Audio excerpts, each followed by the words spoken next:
My fiancée demanded I cancel our honeymoon because her ex was desperate to reconnect. So I secretly recorded everything and exposed her affair to 50,000 wedding guests live during our ceremony. The request came out of nowhere, 3 weeks before our Miami destination wedding that we'd spent 18 months planning down to every detail. I'm Alex, a financial planner who believes in preparation and transparency, and I thought I was marrying someone who shared those values until Rachel dropped this bombshell over breakfast on a Tuesday morning. "Derek's going through a really rough patch mentally," she said, not meeting my eyes while scrolling through what I later learned were encrypted messages. "He says he can't handle me leaving the country right after the wedding. He's talking about hurting himself if I go through with this." I set down my coffee and studied her face, looking for the woman I'd fallen in love with 2 years ago at a financial literacy seminar where she'd asked surprisingly insightful questions about retirement planning. "So you want to cancel our European honeymoon that we've already paid $18,000 for because your ex-boyfriend is having emotional problems?" I asked, keeping my voice level even though alarm bells were ringing in my head. "It's not that simple, Alex. Derek and I have history. We grew up together. I can't just abandon him when he needs support." The way she said history made my stomach clench, but I'd learned to trust my instincts in financial analysis, and something about this entire situation felt like a carefully orchestrated fraud. I've spent my career helping people protect their assets from bad investments, and suddenly I was wondering if I'd made the worst investment of my life. "What exactly are you proposing we do instead?" I asked, pulling up our honeymoon itinerary on my tablet while watching her reaction carefully. "Maybe we could do a staycation here in Miami? Stay at one of those nice beach resorts. I could still be available if Derek needs to talk." Available? Not present, not visiting, but available for someone who allegedly lived 3 states away in Atlanta. Rachel had always been active on social media with her lifestyle blog, but lately she'd been increasingly secretive about her phone, taking calls in another room and changing passwords on accounts we used to share. I pretended to consider her request seriously while my mind raced through possibilities.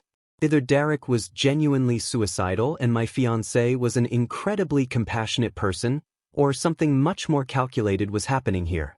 "Let me think about it," I said, knowing I needed time to figure out what was really going on. "We've got the wedding coordinator meeting this afternoon anyway. Maybe we can discuss alternatives with the venue." Rachel's relief was immediate and telling. "Thank you for understanding, Alex. I know it seems crazy, but Derek's been texting me these really dark messages, and I'm scared of what he might do." That afternoon, I made 2 phone calls that would change everything. The first was to my friend Marcus, who runs a cybersecurity firm and specializes in digital forensics for divorce cases. The second was to a private investigator named Tony Rodriguez who'd helped several of my clients uncover financial infidelity from their spouses. "I need to know if my fiancée is lying to me," I told Tony during our phone consultation. "And if she is, I need documentation that will hold up in court." By the end of the week, I had recording software installed on our shared laptop and Marcus had helped me create a duplicate of Rachel's cloud storage that would automatically sync any new files or messages. I also agreed to Rachel's honeymoon cancellation while secretly maintaining all our original European bookings. "You're right," I told her over dinner at our favorite restaurant, the same place where I'd proposed 8 months earlier. "Derek's well-being is more important than a vacation. Let's stay local for our honeymoon." The look of triumph that flashed across her face lasted only a second, but I caught it. And that's when I knew for certain that my careful, methodical approach to this situation was exactly right. 2 days later, Rachel announced she was taking a girls' spa weekend to Clearwater Beach with her friend Courtney to decompress before the wedding. I kissed her goodbye and wished her a relaxing trip, then immediately called Tony to have her followed. The photos he sent me that evening showed Rachel and a tall, dark-haired man I didn't recognize boarding a flight to Nassau. They were holding hands and kissing like lovers, not like friends providing emotional support to someone in crisis. I stared at those images for a long time, feeling something cold and determined settle in my chest. Rachel thought she was playing me, but she'd just given me exactly the evidence I needed to protect myself and expose the truth in the most public way possible. The digital evidence collection began immediately after I confirmed Rachel's Bahamas trip with Derek. I spent the following week maintaining my normal routine while Marcus's software quietly documented every message, call, and file transfer happening on our shared devices. What I discovered made my stomach turn and my resolve strengthen simultaneously. Rachel hadn't just been cheating for a few weeks. This affair had been methodically planned for 8 months, starting right around the time she'd begun pushing for our expensive destination wedding. The encrypted messaging app she'd been using contained hundreds of exchanges with Derek, and reading them felt like discovering a parallel universe where I was nothing more than a financial resource to be exploited. "Alex is so predictable," one message read. "He actually thinks I want to spend my life in suburban mediocrity with his boring investment advice and quiet dinner dates." Derek's response was even worse. "Just stick to the plan, babe. Once you're married, we'll have access to his accounts and can disappear before he knows what hit him." I screenshotted everything while my hands shook with controlled fury. The messages revealed that Courtney wasn't just an innocent friend providing alibis. She was actively coordinating their secret meetings and had helped Rachel research my financial assets through her job at a credit reporting agency. They knew about my savings accounts, my investment portfolio, even the emergency fund I'd been building for our future children. "He's got almost $180,000 liquid," Rachel had texted Derek 3 months ago. "Plus his 401k and the trust fund from his grandfather. We could live comfortably in Costa Rica for years on that." Costa Rica. They'd been planning to flee the country with my money while I thought we were building a life together. The private investigators' reports painted an even darker picture. Derek owed $47,000 to various gambling creditors and had been pressuring Rachel to access money faster. She'd already transferred $12,000 from our joint wedding account to cover his most urgent debts, money I'd contributed thinking it was going toward our reception and photographer. When I confronted our wedding planner about the missing funds, she confirmed that several vendors hadn't been paid and were threatening to cancel services. "Rachel said you'd handle those payments directly," Jennifer explained during our phone call. "She seemed stressed about the budget, so I assumed you two had worked out the financial arrangements privately." I authorized Jennifer to accept payment directly from my personal account while documenting every transaction for my growing legal case. The most damaging evidence came from Rachel's own voice recordings, made during her supposedly therapeutic sessions with Derek. Marcus had recovered deleted files from her cloud storage that contained hours of intimate conversations where they mocked my personality, my career, and my trusting nature. "He actually believes Derek is suicidal," Rachel laughed during one recording. "Alex is so noble and caring he can't imagine anyone would lie about mental health to manipulate him." Derek's response chilled me to the bone. "Good thing he's terrible at reading people. Most guys would have caught on by now that you're way out of his league." The irony wasn't lost on me that Derek, who couldn't hold a job or pay his debts, considered himself superior to someone with a stable career and genuine financial security. But what hurt most was hearing Rachel agree with him, describing our relationship as convenient and temporary while she figured out her real future with Derek. I maintained my supportive fiancé act perfectly, even helping Rachel select her final dress alterations and discussing wedding day logistics with enthusiasm I didn't feel. She'd added Derek as Courtney's +1 to our guest list, claiming Courtney needed emotional support after a recent breakup. The audacity of bringing her affair partner to our wedding as someone else's date would have been impressive if it weren't so personally devastating. "Are you excited about the honeymoon staycation?" Rachel asked one evening while I reviewed our modified travel plans. "I found this amazing oceanfront suite at the Fontainebleau that's supposedly really romantic." I looked up from my laptop where I'd been documenting her latest financial transfers to Derek. "Absolutely. Nothing beats staying local and being available for the people who need us." The smile she gave me was radiant and completely fake, but I returned it with equal enthusiasm. 2 weeks before the wedding, I discovered the final piece of their plan through a conversation Rachel had with Derek while she thought I was at my weekly golf game. Instead of playing 18 holes, I'd parked outside our apartment building and used the audio monitoring app to listen in real time. "The wedding's going to be perfect cover," Derek said. Everyone will think you're on your honeymoon in Europe while we're actually liquidating his accounts from the Caymans. By the time he realizes what happened, we'll be completely untraceable." Rachel's laugh was sharp and satisfied. "I almost feel bad about how easy this has been. Alex is such a trusting person, it's like taking candy from a baby." That conversation convinced me that private confrontation would be useless. Rachel wasn't confused or misguided, she was actively committing fraud with complete awareness of the consequences for me.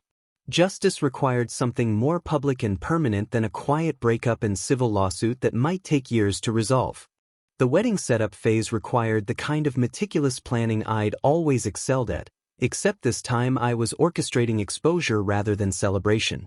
Rachel's influencer status meant our ceremony would be live-streamed to accommodate over 50,000 virtual guests who'd been following our relationship journey through her lifestyle blog. What she didn't know was that I'd secretly arranged with our videographer, Michael, to give me complete control over the broadcast system during the ceremony. "I want to surprise Rachel with a special video montage," I'd explained to Michael during our private meeting. "Something really personal that shows our relationship timeline. Can you set it up so I can trigger it myself during the vows?" Michael was enthusiastic about the romantic gesture and readily agreed to install a wireless remote that would let me switch the live stream feed to my prepared content. I also hired a backup DJ named Carlos who understood the real situation and was prepared to cut the venue's sound system if things got chaotic. The technical preparations were just the beginning. I spent 2 weeks creating a carefully edited compilation of Rachel's most damaging recordings, text messages, and photographs from her secret trips with Derek. The video was professionally edited with timestamps, location data, and clear audio that would be impossible to dismiss as fake or taken out of context.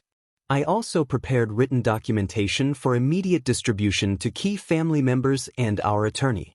Rachel's behavior became increasingly erratic as the wedding date approached, which I now understood was guilt and fear rather than typical pre-wedding nerves. She'd started questioning details she'd previously approved, suggesting last-minute changes that would reduce our guest count or eliminate the live stream altogether. "Maybe we should make this more intimate," she suggested during our final venue walkthrough. "All these people watching online feels so impersonal. What if we just invite immediate family and have a quiet ceremony?" I pretended to consider her suggestion while observing her growing panic. "But your followers have been so excited about the live stream. You've been posting about it for months. Won't they be disappointed?"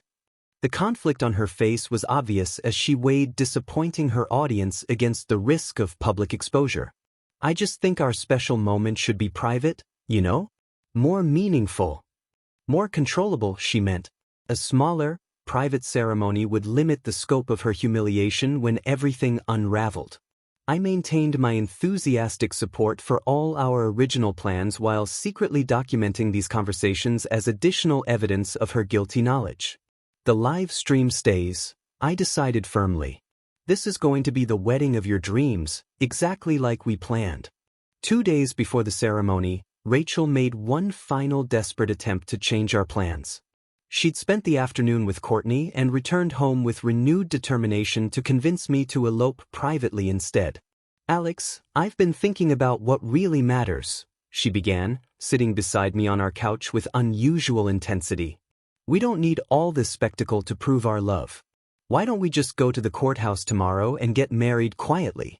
We could still have the reception for everyone else, but the actual ceremony could be just us." I looked up from my laptop where I'd been reviewing the final technical details for the broadcast. "That's a pretty major change with 48 hours notice. What brought this on?"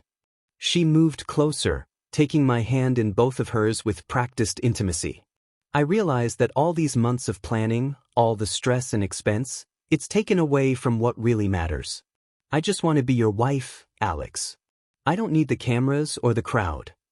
The irony of her talking about what really mattered while planning to rob me blind was almost too much to bear, but I maintained my confused but loving fiancé expression.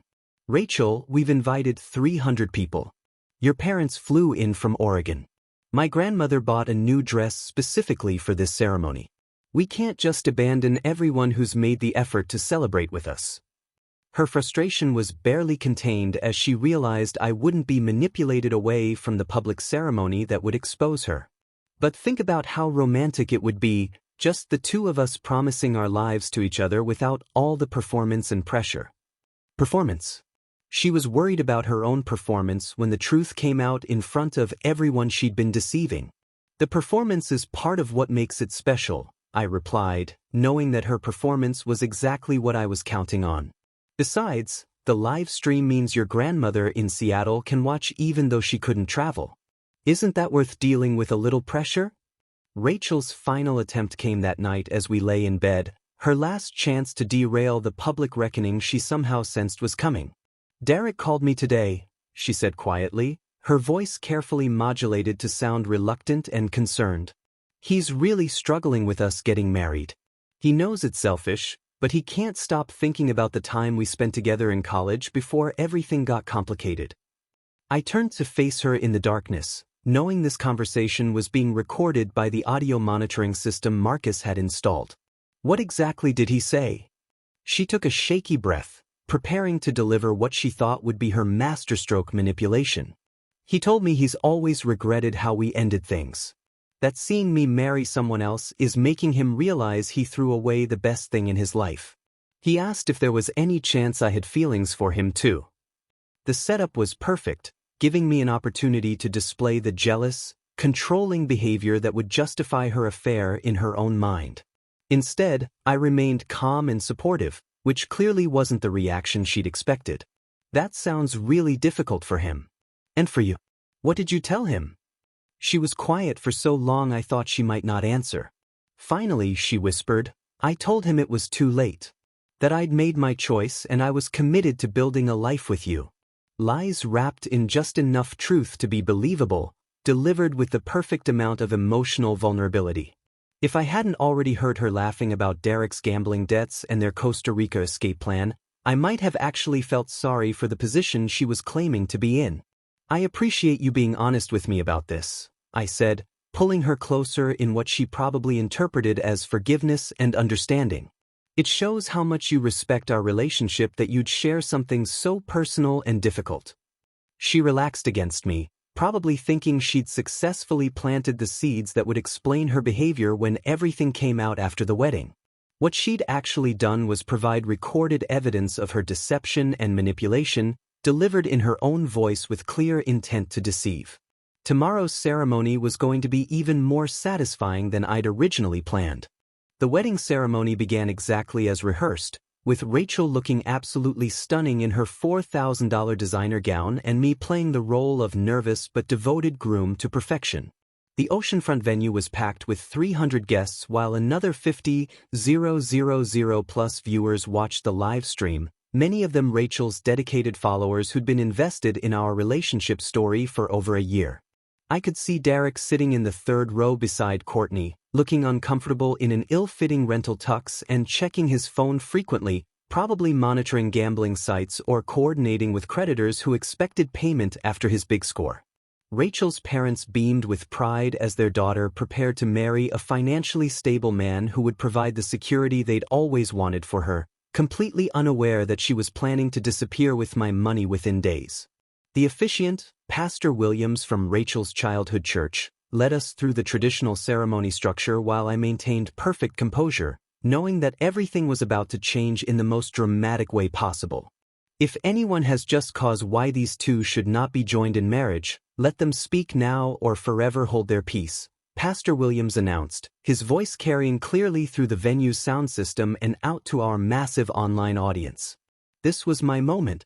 I stepped forward slightly, causing a ripple of surprise through the crowd since the objection period is typically just ceremonial silence. "Actually, Pastor Williams, I have something important to share with everyone before we exchange vows." The confusion on Rachel's face was immediate and telling as she realized something was deviating from our carefully rehearsed script. I pulled out the wireless remote Michael had provided and looked directly into the main camera that was broadcasting our ceremony to thousands of viewers. "Rachel and I have always believed that marriage should be built on complete honesty and transparency," I began, my voice steady and clear despite my racing heart. So before we promise to love, honor, and cherish each other, I want everyone to hear the truth about our relationship. I pressed the remote, and the live stream switched from the ceremony feed to my carefully prepared video compilation. The venue screens, originally intended to help distant guests see the ceremony better, now displayed Rachel's text messages with Derek in large, clear font that everyone could read easily. Alex is so predictable, her recorded voice played through the sound system. He actually thinks I want to spend my life in suburban mediocrity with his boring investment advice and quiet dinner dates. The gasps from our guests were audible even over Derek's voice responding, "Just stick to the plan, babe. Once you're married, we'll have access to his accounts and can disappear before he knows what hit him." Rachel's face went white as she realized what was happening, but the video was just beginning. Photos from her secret Bahamas trip with Derek appeared on screen, showing them kissing on the beach while I thought she was at a spa weekend with Courtney. The timestamp on the images clearly showed they were taken during her supposed girls' trip, making the deception impossible to deny. "This can't be happening," Rachel whispered, but her voice was picked up by her lapel microphone and broadcast to everyone. The online chat was exploding with comments as viewers realized they were witnessing the exposure of a massive affair and fraud scheme in real time. More recorded conversations played, including Rachel and Derek laughing about my trusting nature and planning their escape to Costa Rica with my money. "He's got almost $180,000 liquid," Rachel's voice explained to Derek, "plus his 401k and the trust fund from his grandfather. We could live comfortably in Costa Rica for years on that."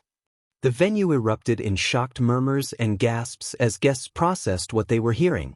I could see my parents looking confused and hurt, while Rachel's parents appeared absolutely mortified.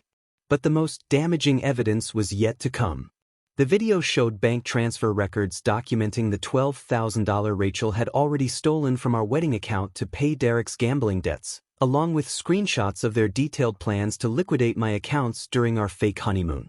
"The wedding's going to be perfect cover," Derek's recorded voice explained.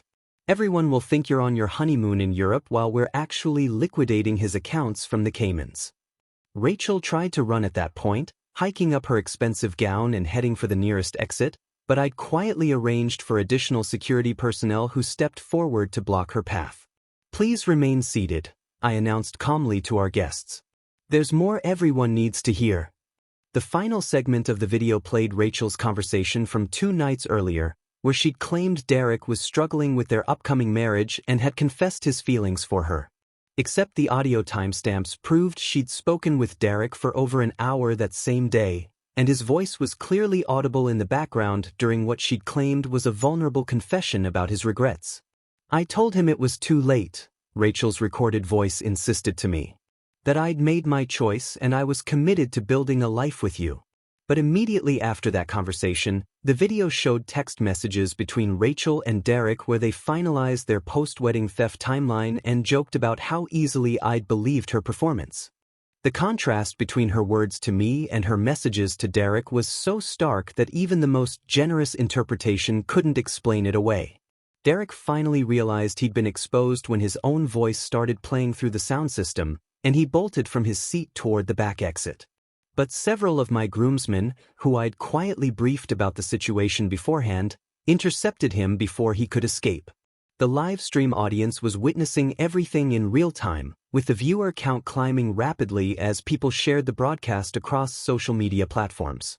"That's not what it looks like," Rachel finally found her voice, but her denial was immediately contradicted by her own recorded words playing through the speakers.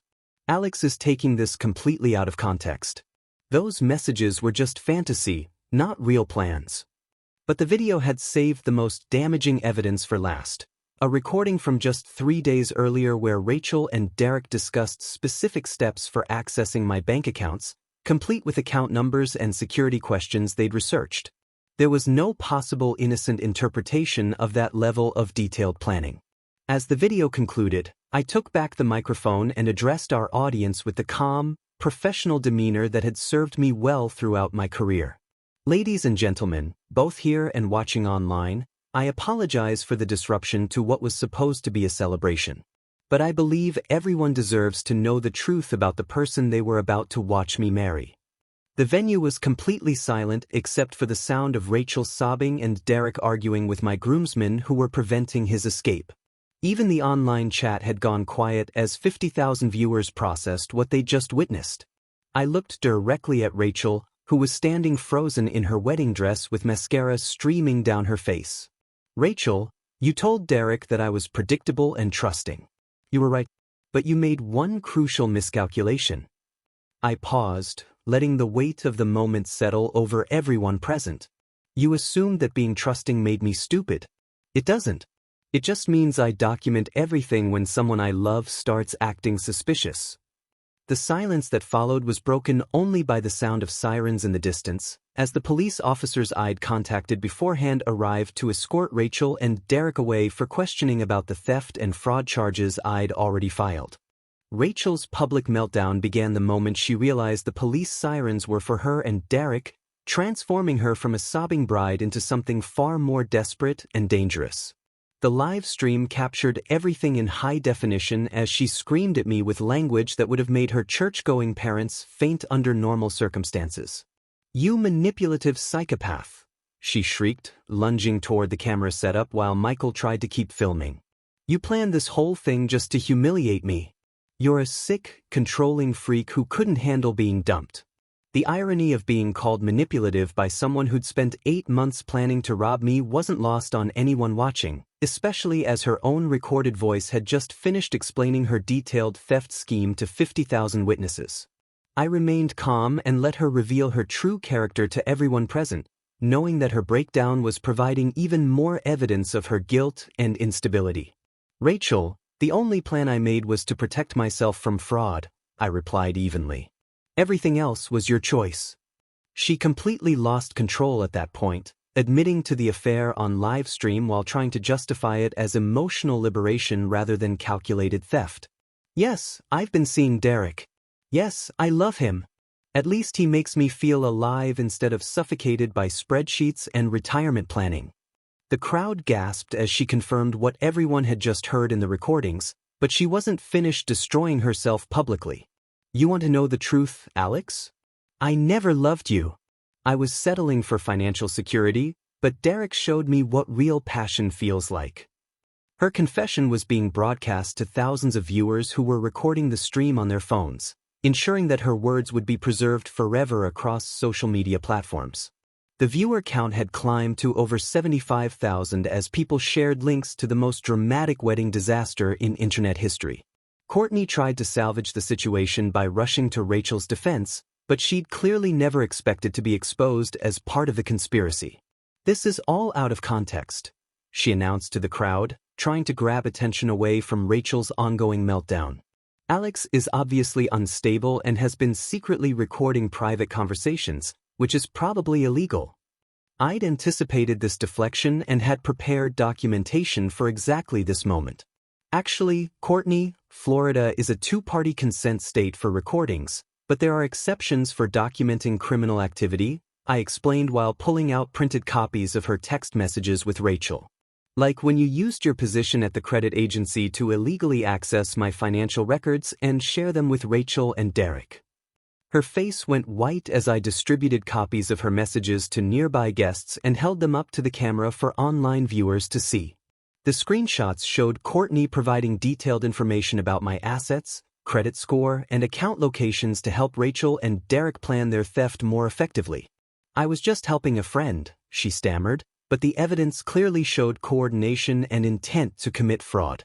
Her messages included phrases like, "He'll never see this coming," and "Make sure Derek has those account numbers before the wedding," that made her complicity undeniable. The police officers had reached the altar area by this point and were trying to assess the chaotic situation while Rachel continued screaming accusations at everyone within range. She physically attacked Michael when he kept filming, trying to destroy the camera equipment that was broadcasting her breakdown to the world. The assault was captured in real time as she clawed at his face and kicked at the expensive video gear, causing additional charges to pile up beyond the original theft and fraud allegations. "Turn off the cameras," she demanded while being restrained by 2 officers. "This is a private family matter. You have no right to broadcast this." But the stream was completely out of her control now, with viewers commenting in real time about her violent behavior and obvious guilt. Many of her original followers were expressing shock and disappointment at discovering their role model was a criminal who'd been scamming an innocent man. Derek's situation deteriorated even faster once my groomsman handed him over to the police and his gambling creditors realized where to find him. 3 men in expensive suits appeared at the venue claiming Derek owed them money, and they were very interested in learning about his plan to pay them back with stolen funds.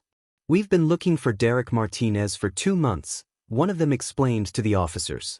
"He owes our clients $47,000 and promised he'd have payment after this weekend." The crowd watched in fascination as Derek tried to deny everything while being caught between criminal charges and angry creditors who didn't care about his legal problems. His desperation became obvious as he tried to shift blame entirely onto Rachel, claiming he'd been manipulated and used by her scheme rather than being an equal partner. "She told me the money was hers," he insisted while being handcuffed. "I thought she was just sharing her wedding fund with me. I never knew she was planning to steal from him." But the recorded conversations made his lies transparent to everyone listening, especially the parts where he'd actively encouraged Rachel to access more of my money and had researched international banking procedures for their planned escape. I took the microphone one final time to address our massive audience before the police removed Rachel and Derek from the venue. To everyone watching, both here and online, I want you to understand that this wasn't about revenge or public humiliation. This was about justice and protecting myself from people who saw me as nothing more than a financial resource to be exploited. The sincerity in my voice seemed to resonate with viewers, many of whom were commenting supportively about my decision to expose the fraud publicly rather than handling it privately where Rachel and Derek might have escaped consequences. I've already filed civil lawsuits to recover the money Rachel stole from our wedding account, and criminal charges have been filed for fraud, theft, and embezzlement, I continued. The evidence you've all seen today will ensure that both Rachel and Derek face appropriate consequences for their actions. As the police finally escorted them away, Rachel made one last desperate attempt to control the narrative by screaming at the cameras, "He's financially abusive. He controlled my spending and isolated me from my friends. Derek was helping me escape an unhealthy relationship." But her own recorded words had already contradicted those claims, and the viewers had heard her laughing about my trusting nature and planning to steal my money for months. The live stream had become a real-time case study in how lies unravel when confronted with documented evidence. The viewer count peaked at over 100,000 as the police cars pulled away, with social media exploding as people shared clips and screenshots of the most dramatic moments. Rachel's influencer career was effectively over, with sponsors and brand partners distancing themselves immediately from someone who'd been exposed as a fraud and thief on live television. The wedding venue, which had been transformed from a celebration into a crime scene in less than an hour, was about to become something entirely different and infinitely more positive. The transformation of our wedding venue from disaster site to celebration happened organically as I addressed the 300 guests who remained after Rachel and Derek's dramatic exit in police custody. "Ladies and gentlemen," I announced through the sound system while the live stream continued broadcasting to over 80,000 fascinated viewers, "I know this wasn't the ceremony any of us expected to attend today. But we have amazing food, an open bar, and a beautiful oceanfront location. If you'd like to stay and help me celebrate my freedom from fraud and deception, please consider yourselves invited to what I'm officially renaming my Liberation Party." The response was immediate and overwhelmingly positive as guests realized they were witnessing not just the exposure of a criminal conspiracy, but the birth of something genuinely joyful. My parents, who'd initially looked devastated by the ceremony's explosive revelations, were among the first to approach me with pride and relief evident on their faces. "Son, we never liked Rachel," my father admitted quietly. "She always seemed more interested in what you could provide than who you actually were. We just didn't know how to tell you without seeming unsupportive." The venue staff, led by our event coordinator Sarah Martinez, quickly adapted to the situation with professional efficiency that impressed everyone present. "Mr. Thompson," she said, approaching me during the impromptu reception planning, "we've prepared everything for a celebration, and honestly, this is much more interesting than most weddings we coordinate." Should we proceed with dinner and dancing as originally planned? I was struck by Sarah's competence and grace under pressure, qualities that stood in stark contrast to Rachel's manipulative chaos. Absolutely. Everyone who stayed deserves to enjoy the party we paid for, especially since we now know the money actually came from my accounts rather than our joint wedding fund. The viral nature of the live stream had created an unexpected phenomenon as viewers began treating the broadcast like interactive entertainment, with thousands of people sending supportive messages and even digital gifts through the streaming platform. The venue's Wi-Fi couldn't handle the traffic as people shared clips across every social media platform, turning the wedding disaster into a cultural moment that transcended typical internet drama. "Dude, you're trending worldwide," my college friend Mike informed me, showing his phone screen. "There are already memes being created about Rachel's meltdown, and someone started a GoFundMe to help cover your legal expenses, though it looks like you won't need it." The financial implications were indeed becoming clear as the evening progressed. My attorney, who'd been monitoring the situation remotely, called to inform me that Rachel's public confession and the documented evidence had made the civil lawsuit essentially unwinnable for her. She admitted to theft and fraud on live television in front of 100,000 witnesses, he explained. Her only option will be to settle quickly and hope for reduced criminal charges in exchange for cooperation. More satisfying was learning about the immediate consequences Rachel and Derek were facing beyond the legal system. Her Instagram account had been flooded with negative comments before she deactivated it entirely, and several major brands had already terminated sponsorship deals worth tens of thousands of dollars annually. Her lifestyle blog partnerships are all being canceled, Sarah mentioned while coordinating the evening's activities. Apparently, companies don't want to be associated with someone who commits fraud on live stream. Derek's gambling creditors had become more aggressive once they realized his master plan had failed spectacularly and publicly. According to my private investigator Tony, who'd stayed in touch throughout the evening, Derek was facing additional criminal charges when his creditors provided evidence of his other fraudulent activities to the police. "Turns out your ex-fiancé picked a real winner," Tony reported. "Derek's been running similar scams on other women for years, and now they're all coming forward with evidence." The celebration continued late into the evening, with guests who'd originally come to witness a wedding instead experiencing something far more memorable and meaningful. The live stream audience, which had peaked at over 120,000 viewers, had evolved into a supportive community celebrating justice and transparency in relationships. Several couples mentioned that watching Rachel's deception unfold had inspired them to have honest conversations about their own relationships and financial boundaries. "This was better than any reality show," one guest commented. "You handled everything with such class and dignity, especially considering what she put you through." But the most significant development of the evening was getting to know Sarah Martinez better as she coordinated the transformation from wedding to liberation party with remarkable skill and genuine enthusiasm.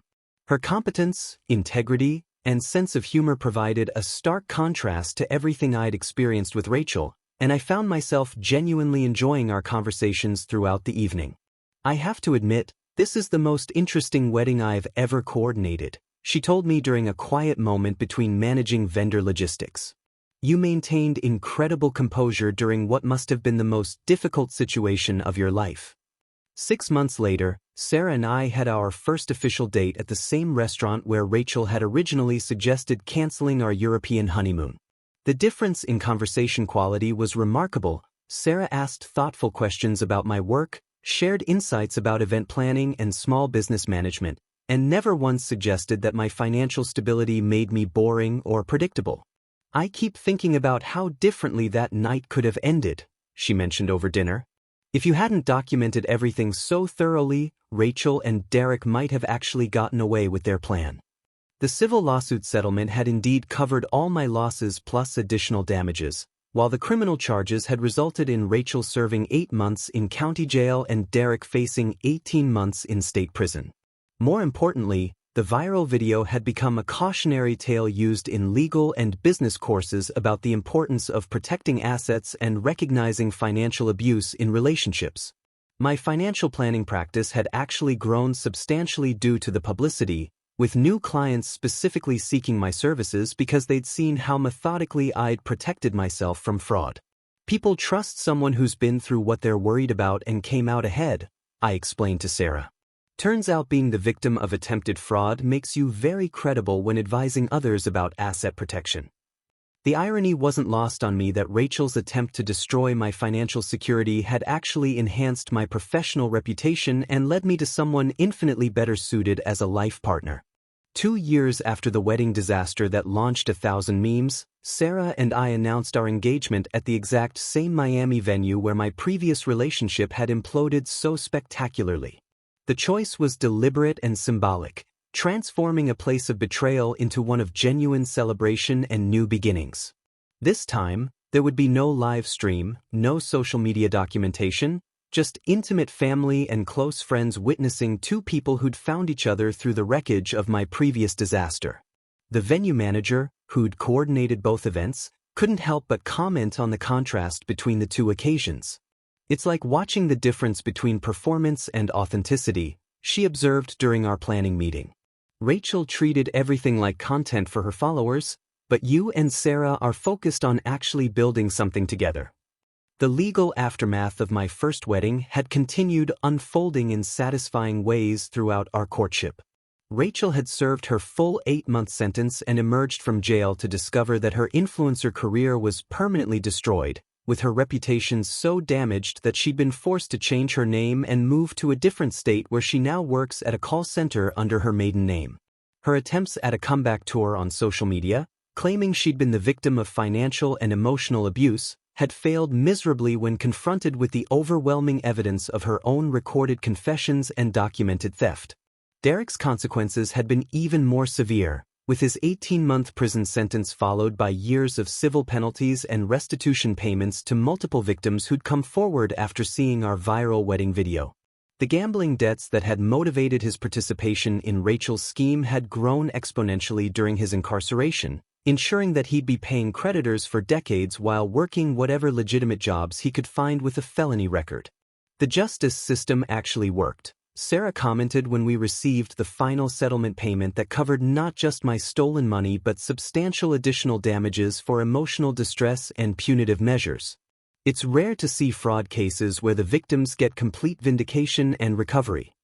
My financial planning firm had indeed flourished partly due to the notoriety from the wedding incident, with clients specifically seeking me out for asset protection and fraud prevention services. The viral video had become a teaching tool used in business schools and legal courses as an example of how to document and expose financial crimes, leading to speaking engagements and consulting opportunities I'd never anticipated. "You've turned the worst experience of your life into professional success and personal growth," my father observed during our engagement dinner. "That takes real character and wisdom." Sarah's influence on my life had been transformative in ways that highlighted just how toxic my relationship with Rachel had actually been. Where Rachel had mocked my career and financial planning as boring predictability, Sarah found my analytical approach to building security genuinely admirable and attractive. She contributed equally to our household expenses, maintained her own successful event planning business, and actively participated in our financial planning discussions as a true partner rather than a dependent. "I love how you think about our future together," she told me during one of our Sunday morning budget review sessions. "Rachel treated your financial stability like an ATM, but I see it as the foundation for building something amazing together." The contrast extended to every aspect of our relationship dynamics. Rachel had demanded expensive restaurants and designer purchases to maintain her image, while Sarah suggested cooking together and finding creative ways to enjoy life within our means. Rachel had been secretive about her spending and activities, while Sarah maintained complete financial transparency and included me in all her important decisions. Most significantly, Rachel had seen our relationship as temporary until something better came along, while Sarah actively invested in building our partnership stronger every day.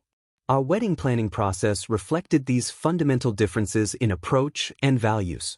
Where Rachel had insisted on elaborate displays for social media content, Sarah focused on creating meaningful experiences for the people we actually cared about. Where Rachel had spent money recklessly on details that would photograph well, Sarah found elegant solutions that respected our budget while creating genuine beauty and significance.